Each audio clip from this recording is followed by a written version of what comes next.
Chapter 13. Leah arrived at the farm the next day in the late afternoon. She carried in a sack full of clothes for Charity, while she helped her dress and put on makeup. Ethan loaded the car with sleeping bags, a cooler, and containers of food. He was sitting in the parlor when Leah and Charity came downstairs. He jumped to his feet. Charity twirled in front of him. "What do you think?" "I think you look very pretty." Leah could see by Charity's smile that her brother's compliment mattered to her. "Then you approve?" Leah asked. Ethan's gaze found hers. "I approve." They drove the several miles to the country fairgrounds, with the convertibles top down. The weather was typical for July, hot and sticky. At the fair they parked in a field crammed with other cars, walked to the admission gate. After paying, Ethan said, "We are to meet the others in the carnival area." He took Leah's hand, and the three of them threaded their way through the throngs of people.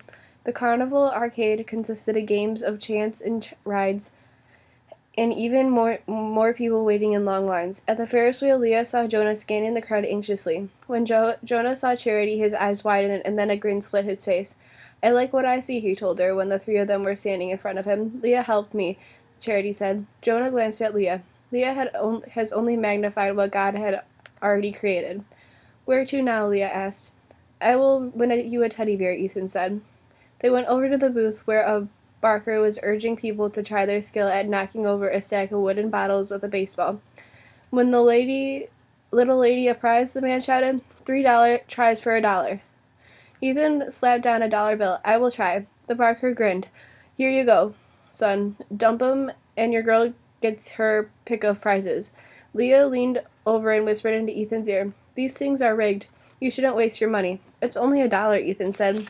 "And I may get lucky." He picked up balls and threw them in quick succession, knocking down the bottles. Leah didn't know who was more surprised, she or the Barker. The man gave Ethan a sour smile. "You did it, kid. What does the lady want?" Leah picked out a bear, and Ethan tucked it under his arm. How'd you do that?" she asked once they had walked away. Ethan flashed her a sly smile. "These people think because we are Amish we are slow or dumb. I learned long ago just how to throw the ball to beat them. They are always surprised when I win." "And who taught you how to beat them?" He stiffened. "Someone from long ago. It is not important." His answer mystified Leah. He was shutting her out again from something in his past, determined not to let it bother her. She looped her arm through his. "You're just full of surprises, Ethan Longacre, and I like surprises." His momentary moodiness vanished with a quick smile. "I like surprises, too." Jonah won Charity a stuffed toy at the next booth. Soon the four of them had their arms loaded with stuffed animals and inexpensive dolls and toys. "What are we going to do with all this stuff?" Leah asked. "We will leave it with friends in one of the food booths," Ethan said. "The Yolders have a concession stand." They left their prizes with the Yoders, all except for Leah's bear, which she insisted on carrying. When they returned to the carnival area, Leah recognized some of Jonah's friends standing near the roller coaster. They were talking, even flirting with girls who weren't Amish. She wasn't sure why that bothered her, but it did. English girls like her seemed good enough to have fun with, but not good enough to date or take home to the family. Still, she was polite when introduced to the newcomers. Within an hour, the group had ridden the roller coaster and the bumper cars and the merry-go-round.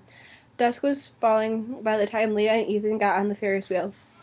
"Soon the fireworks will start over by the lake," Ethan said, as the wheel began its slow ascent. Leah saw the grayish-blue water from the high vantage point. People were already gathering along the shore in lawn chairs and on blankets.